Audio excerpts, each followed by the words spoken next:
is Fuck You Dad. All right. Well, welcome to another episode of Fuck You Dad, everybody. You know what it is. It's a very special episode today. We have the very funny, very talented Geoff Tate on. Geoff, how you doing, man? Oh, I'm doing very well, thank you. Hell yeah, Jeff's in town. You're doing the North Bar tonight, and you just did a weekend at CG's in Bolingbrook. How's Illinois treating you? Oh, it's been great so far. Yeah, the shows were fine, but I got a fucking dope pair of sneakers. Oh yeah, you just showed us that pre-pod Jurassic Park sneakers that came in a Barbasol box. Yeah. Damn. Did you see them? I did. Should have brought them out. Jurassic Park pumps. They're Reebok pumps. They're so comfortable. What does the pump do? I don't know. I haven't. I got them yesterday. Okay. I haven't. Because the pumps were a huge deal, right? You're supposed to you tie your shoe, and then you pump it up so it gives you extra. That's for when you're playing basketball. Though. Okay. I'm not gonna even wear these outside. No.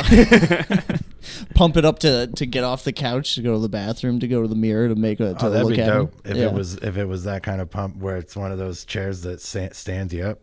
Oh, that would be nice. Yeah. All our fucking shitty dads needed one of those chairs at some point. Yeah. Get off their ass, man. And you grew up in Cincinnati, right? Correct. I did most of my growing up in Cincinnati. I've gotten the most old in Cincinnati. In Cincinnati. Do you still live in Cincinnati? Yeah. I moved there when I was 13. And where did you come from then before Cincinnati? I was born in Inglewood, California, and then I lived in maybe 6 or 7 places in California, and then I moved to Idaho for a year, then Washington for a year, then Southern Illinois for a year, then Cincinnati in 91. So it's every 15 months we would move. It really followed to the T. There's a book I read about narcissists and narcissistic people, and my dad was a narcissist for certain, and it followed that. If you just read it, it's everything's great for 6 months, then everything's bad for 6 months, and everyone's trying to figure out why, and then it takes another 6 months to get them out of there. Okay. And that's the pattern in any professional environment with a narcissist is that you add one to the team and there's a fresh bolt of energy in the group. Yeah. You're this guy seems motivated about himself. Energetic, a lot of things cool. are getting done. Yeah. You got a new point man, all of this, but it takes a while to realize that he's that person, that narcissist is shuttering the blame off onto everyone else and pulling all of the praise. Yeah. So for 6 months things go better. Then for 6 months it sucks and no one knows why. And then that's almost exactly the amount of time we would live in a place before he had to find another job. Damn. Yeah. So he could basically after 15 months, everyone just realized he's an asshole and he'd have to leave. Yeah, I mean it was really let's say 10 or 11, and then it would take another 5 to get rid of them. Just to figure out. Yeah, because you can't just fire someone for being a narcissist. Yeah, well, he was a minister too, so it took a lot of So the church had to come to an agreement. Wait, the church? Your dad was so bad the church actually did something about him. Every time. Yeah, I mean he wasn't Catholic, so they didn't. Oh, okay. I thought if the Catholic church, that'd be pretty crazy. They're hold off on the kids. Yeah, can we get a pedophile in here? This guy is really annoying. Yeah, he was worse than that. That's we're gonna edit that part out. Yeah, right? There's nothing worse than a pedophile, but there's a second place would be your dad. A guy like my dad. Yeah. Runner up for sure. There is a non-zero chance he was the Zodiac killer. I don't really think he was, but if you follow he moved to San Francisco in 1968, and the Zodiac killing started shortly after that. He moved there to either go to seminary school or umpire school. So he was either going to be a minister or a baseball umpire. I love that. Life's either going to be about the Lord or baseball. Yeah. Right. Really, it was just how many and for how long he could be in charge of people. Yeah. Baseball games give it a much smaller window and a much smaller group of people, but a higher profile. Yeah. Church, you're in charge of those people forever. So he went with church, and so he lived there. nobody nobody really knows. Like even my mom doesn't really know the timeline of what he was doing in San Francisco from 68 to when they met in Berkeley in early 72. And that's like shortly after the last known Zodiac killing happened. You're about to switch our whole podcast genre. Yeah, right this now. is about to be powerful. I have it on my phone. I was listening to a podcast about the Unabomber, and there was a 2008 study by the FBI that came out in 2008 about why serial killers stopped killing. And all three things, like the three things they mentioned on that podcast Moved to Cincinnati. It was the three things that happened to my dad. Like you find another outlet, or you get your life changes in some way where you can't do it. You go to jail or you get married. Like generally most serial killers don't stop. They get arrested for something else, and then they're taken off the board for a while. Oh my God.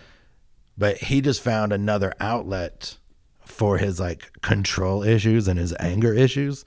And I don't really think he was the Zodiac killer, but they had a lot in common, right? He was 28, white, single, loner, very religious with anger problems. I mean, that is the If he profile. wasn't the Zodiac, he was killing something. Yeah, he was. They were pals. Yeah, they were grabbing beers for sure. Yeah. They hung out in the same places. The only thing that pokes holes in this theory is the Zodiac killer sent notes to the newspapers in code. Yes, he very made up a sophisticated code. Yeah. Yeah. And that is too whimsical for my dad. Yeah, He would never have done codes. He's just not smart enough to be the Zodiac. What was his outlet? I think he just being able to exert direct control over some specific people. Oh, the church. Okay. The ministry. Because everybody that the I Zodiac. thought you were about to be like bowling. He No. bowls a lot now. That's so wacky to me when you said find a new outlet. Like it's Yeah. killer. I was like, I just got really into scrapbooking. Yeah. Well, it's not. You know? It's generally not like. It's not that kind of outlet. It's like a compulsion to, or need like to control or what, like, because the Zodiac victims there was no exact way he killed. Like he stabbed some people, he shot some people. So there wasn't that wasn't part of how he killed, wasn't what drove him. It was who he killed, and all the people he killed could be seen to, at the time of getting killed, to be committing some kind of sin. There was people on the beach. Oh yeah, that were having sex, right? People yeah. like party goers, people at night, people leaving nightclubs, like that kind of thing. People who were just in general engaging in sinful behavior. Yeah. So then he found another way to have that, and then we also moved a lot. So if you think I haven't Googled unsolved murders in places we've lived and the years we've lived there, you'd be incorrect. I have tried to see if maybe that's why we moved. The whole thing seems crazy, but when I first started, this all came about because I read a book about there was this LAPD homicide detective who retired, and his dad had also been a homicide detective, and his dad's post-retirement take-home case was the Black Dahlia murder. Okay. So his dad became a cop in 1940, and his dad was obsessed with this. So there's always the stories of the ex-cop. They always have a few cases. So his dad had Black Dahlia newspaper clippings and stuff all in his den. And so his dad died. Then this guy retires, and he's like, I'm going to work on the Dahlia murder. It'll be a way to connect with my dad or whatever. And as he dug deeper and deeper into it, he came to the conclusion, oh, it was my dad that did it. That's why he was obsessed with it. Holy shit. I think I've seen, did they make a Hulu thing on this? I mean, maybe. I think they If they did. didn't, they should. That's pretty mind-blowing shit. I mean, it's kind of the first season of American Horror Story was about the Black Dahlia, but I think that came out before the book did. But his dad was a beat cop, and was posted because she was found in a vacant lot, and so they posted cops at the corners to keep people away, and he was one of those cops. So this kid was this guy was oh, my dad's been he was there the day of the murder or whatever. Yeah. And I just was thinking that's crazy.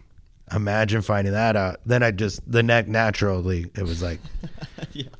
what if it was my dad? And so the first thing I thought of was Zodiac, and then it all fit.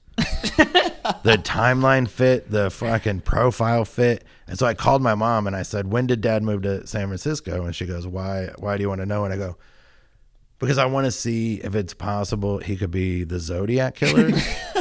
So that over the phone to your mom. Yeah. And most moms would be like, you're crazy. But my mom was like, hang on a second. Like it didn't. Like she was didn't like. Even phase it. She's yeah, like, that's a genuine good question. Yeah. This seems like enough. Like, let's go find out. So she goes and asks him and comes back and is like, 1968, does that work? And I was like, that works. Yeah. Are they still together, your mom and your dad? No, he's dead. He died a few years ago. Oh man. Oh, okay. I would say I'm sorry to hear that, but you've been talking about the fact that you credibly think he's a serial killer, which leads me to believe you didn't have the best relationship. No, I mean there was never a chance to. You couldn't have it. Like there was no way to have a good relationship with him. He was too selfish. Right. So he was. I mean, that's basically. Like, I'm not glad he's dead. But I'm glad he wasn't alive last year. If he was alive last year, he would have, he'd be dead and my mom would be dead. Oh, right. Yeah. Right. He for certain, he died because he wouldn't believe his own doctor about that he had to do yoga or his back was never going to get better. So there's no way he would believe a fucking guy on TV telling him to wear a mask when Sean Hannity was saying, don't worry about it. So he would have just... They would have gone to O'Charlie's every fucking night, and they would have both died of it last summer. So I'm glad he wasn't here for that. O'Charlie's, what a way to get COVID. I mean, it was the way. It was the only place. When he couldn't go anywhere, he would still go to O'Charlie's. O'Charlie's was his place. He just loved. I think, and really, it's not because of the food. The food was always bad. No, yeah, I've been to O'Charlie's before. Yeah. He was just always a problem everywhere we went, and the manager at O'Charlie's figured out how to placate him, so he would treat him like he wasn't being a dickhead. Yeah, and so he liked going there because of that. So he got some sort of fix from how they would treat him, even though they treated him like that because he was the worst. Like I've worked in enough restaurants to know if they keep coming back, you just got to figure it out. Yeah. Or he's just gonna be a nightmare. And so that's all they did was just figure it out. Damn. That's the worst, when you watch somebody else try to figure out how to deal with your parent, Yeah. Oh, yeah. Especially at a restaurant. We've had that before where my dad, he's an angry British guy, and so he'd be the worst at restaurants because, one, not a lot of people could understand him on the first try, and that would really piss him off. And his drink order is insane. His drink order is this. He goes, right, I'll have a very dry martini, Bombay Sapphire very dry, straight up with a twist. And he says that in a thick British accent, and people are like, I don't think we have whatever the fuck. Yeah, this is a Chili's. Yeah, exactly. And then he'd get all pissed off. He'd be like, it's just gin. It's gin. Just pour gin in a fire. And then you're like, oh, we look like a great family right now. Yeah, the dad at the Champs. It's just gin. Yeah. So yeah, I mean, I was just thinking about it. Like, I could make that drink. He's just ordering it wrong. Yeah, because he just wants gin with a twist. That's why didn't you just say that? Yeah, he purposely is trying to fuck with the waiter. Oh, because your dad's being kind of he's a pretentious asshole. Yeah. He wants to fight the bar guy. Yeah. That's his main mission. It's not to get a drink; it's to fight somebody. Yeah. I mean, that's why my dad would order meatloaf, because it was never good. And he knew he could complain about it. He would always be able to complain about it, because it's almost impossible to, because meatloaf takes 8 hours to make or whatever. So if you get it in a restaurant, they made it that morning. Yeah. And then they kept it in a drawer. So unless you get there at 11:30 and order the meatloaf, it's going to be dry. And so he would just order it and then complain about it. And there was a place called Mimi's he would go all the time and do that, just constantly order the meatloaf and complain. But they never gave a fuck. They gave up trying to help it. Like the third time, the manager was just like, you keep coming here and ordering the meatloaf and you don't like it. And so he never went there. Like, he stopped going there because they weren't they going called to. Him out on yeah, it. They weren't going to give him what he needed, which wasn't good meatloaf. It was the attention that came with that. Yeah. That's all he wanted was attention. That's interesting. So, did you have like a list of places you guys like weren't welcome anymore? Because my dad has schizophrenia, and sometimes he would like melt down on people. In your head, you're like, can't go to this Blockbuster again. Yeah, you're like, all right, we're done here, and it moves. The zone moves farther and farther. You know, like the territory. So, was there like places as a kid you're like, fuck, can't go here? I mean, honestly, we never stayed anywhere long enough to build those up, and it wasn't until I was older that I even realized what was happening. So there was the only places it could cities. be. Right. The only places, the only time it really like became obvious where he was ever in the same place long enough was the last 14 years or whatever. They lived in the same place, so they would go to the same places. So yeah, like Mimi's was like real quick. Oh, we don't go there, whatever. He would always go to Chili's, and then he stopped wanting to go to Chili's, and I never figured that. Like we just live in a place where there's enough options. And my brother works at a restaurant, so he could go to that restaurant and get all the attention without complaining. Yeah. Because he goes there and he's the father of one of the employees. So like the other employees would say hello or whatever. The manager would say hello. So he could get a lot of attention at that restaurant just from that. And then he figured out how to get attention by coming to he would come to my shows and stand in the hallway and tell everybody as they were leaving that he was my dad. That is a fucking nightmare, man. Yeah. I can't imagine. It's stupid too because none of the jokes were about how cool he was. Yeah. I've heard you talked about quite negatively. Yeah. He did not give a fuck. He just he liked that he could get attention, so he would like piggyback off of it, while also never being supportive. It's a very strange that is weird. Coming to the show is not enough, and he only started doing that when he figured out that he could get attention. He could get attention. Yeah. Damn. Did you growing up, he was a minister. Were you big into church, or? I mean, I had to go. Yeah. I mean, I was as big into it as you could be until all of a sudden I wasn't. Right? Like I just had to go, and it wasn't until I was like in high school that it started to not Click. really. Yeah, it was. Like they made us take a Bible class. So I went to a Christian high school. It was affiliated with one of the churches he worked at. And he only worked there for a year, but we were able to still go to that school for the next 2 years. And having that class and being taught the Bible by people who were just teachers who couldn't get a job like at a public school. Like they weren't better teachers. It wasn't a good private school. It was the cheapest private school in the city, in the whole area. So half the kids were, if your father was a minister, you went for cheap. It was like even cheaper.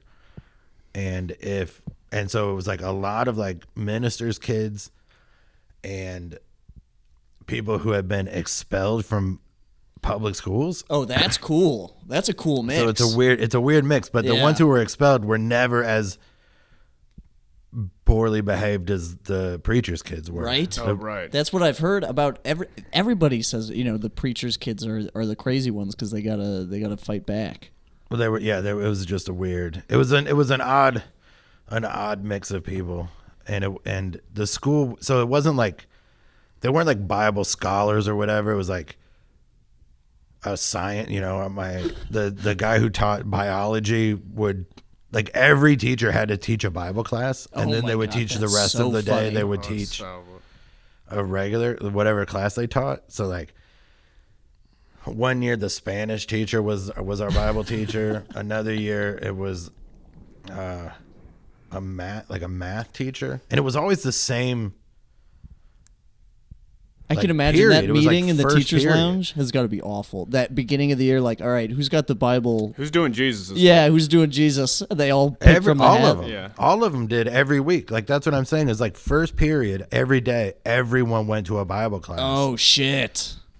And so you got the Bible class every day? Every day, first period, and then after that you would have all your other classes. So every teacher had a Bible class, and then the rest of their day was whatever they taught, English or whatever.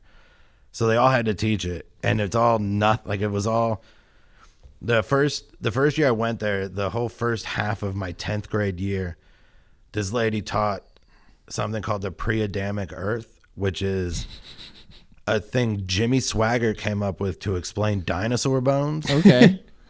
But none of it's in the Bible. It's this it's all that idea. Fake. Yeah, Was yeah, it that he that came Satan up with. planted the bone? No. It was a lot that there was a lot of time passed between the first verse, like Genesis chapter 1 verse 1 and Genesis chapter 1 verse 2.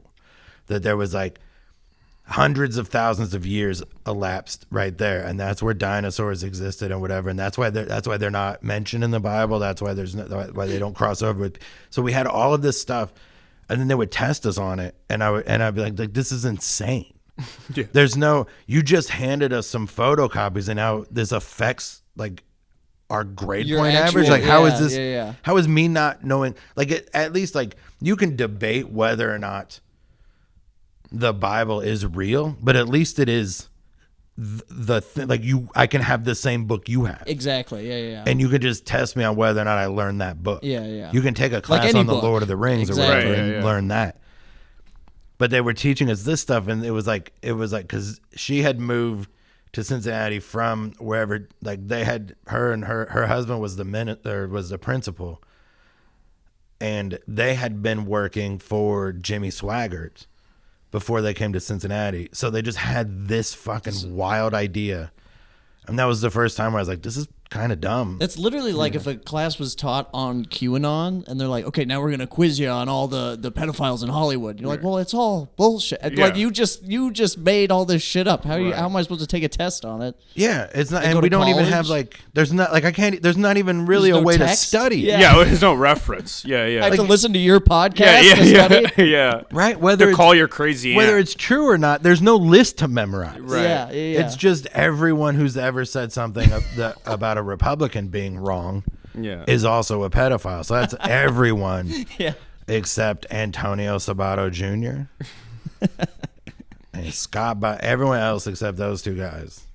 So did you were you like a mischievous kid like high school when you started to kind of detach from all this? Did you start like doing drugs and partying and stuff and getting in No, trouble? I didn't do drugs. I didn't drink until my first drink was after graduation. Like the night I graduated was the first drink I had. I started smoking cigarettes, I guess, but it was the 90s, so just everybody smoked cigarettes all the Right. time. Yeah. Like it was easy. My mom would we would smell like cigarettes, and you could just be like, "Oh, I went to Applebee's or whatever." Yeah. Oh, back smoking indoors. Yeah. That was the best. Right. I went to the mall. That's why I smelled like cigarettes. Right. I was walking around the mall. So we would just go to the mall and smoke. That's so Yeah. fucking crazy. That's so crazy It's to crazy me. that was allowed. If you saw somebody right now like light up in a restaurant, just light a cigarette, you'd be like, that guy's out of his mind. He's obviously out Unless of you're in control. Atlanta, you're smoking bars in Atlanta You still. can still smoke in bars in Atlanta? I think so. Can you Still really? check. Yeah. I know Real they had weird. that room in the airport. I love that room. I don't know if they still The have cancer room. Yeah. The They So- don't have those anymore. Oh, okay. that smoke lounge, man. I smoked weed in there. Really? Yeah, I had a joint in my carry-on, and I just went to the smoke lounge in Atlanta, lit it up, took like 5, 6, put it back in my little pill bottle. I was like, this is how to do an airport. And then I had a panic attack at the gate. Yeah, as you probably would. You shouldn't. I always think it's a good idea to get high before the airport, and it's just not. It's probably the worst idea imaginable. Yeah, Just go through a body scanner as people search all your shit. The security part, and Yeah. then you're just waiting and wait, and that's not a good No. area to be in when you're high. Just waiting for a thing with strangers, no bueno. But I would get so fucking high. When I quit smoking a year ago, but before that, I would get so ripped before I got to the airport. yeah. Because they don't. I mean, You who have cares? nothing to do. When It's you're there. nothing. I love Like, drinking in an airport. I They think might that's just shit. yell at you. Yeah. Like that's it. Like I'm 40. I don't give a shit. Yeah. Yeah. Whatever. Write me a ticket or whatever. Did he? Yeah. So, did you ever get in trouble with your dad? All the time, and it was for everything. So Yeah, when you get yeah, in yeah. trouble for everything, then you get in trouble for nothing. Right. There was no difference between him being like embarrassed. There was no difference in his reaction between me like committing an actual crime and him being embarrassed about something. The reaction was the Yep. same. Right. Yeah. So whether so I would get screamed at just because he's embarrassed and doesn't know how to process it, or so the first one I don't have to do anything, You know, he could just, if he just opens a door too quick and bonks it off his face or whatever, I'll get screamed at the same way as if I committed a crime. So there was no incentive to not to like. So I just did whatever. Like my senior year, I skipped school every day. I would leave like fourth period and not come back till 6th. So I would skip 4th, 5th, and 6th and lunch. I just had like an easy, skippable schedule. Mm-hmm. And you know, every now and then I'd get caught, and I'd just whatever get suspended or. Because we had this thing called senior lunch where on Fridays we were allowed to leave campus for lunch, but we had a half an hour. So every day I just left for like 3 hours. And then when I would get caught, we would lose our senior lunch privileges. So that just meant for like the next month, on Friday I wouldn't be able to leave because that's the only day they would check. Yeah.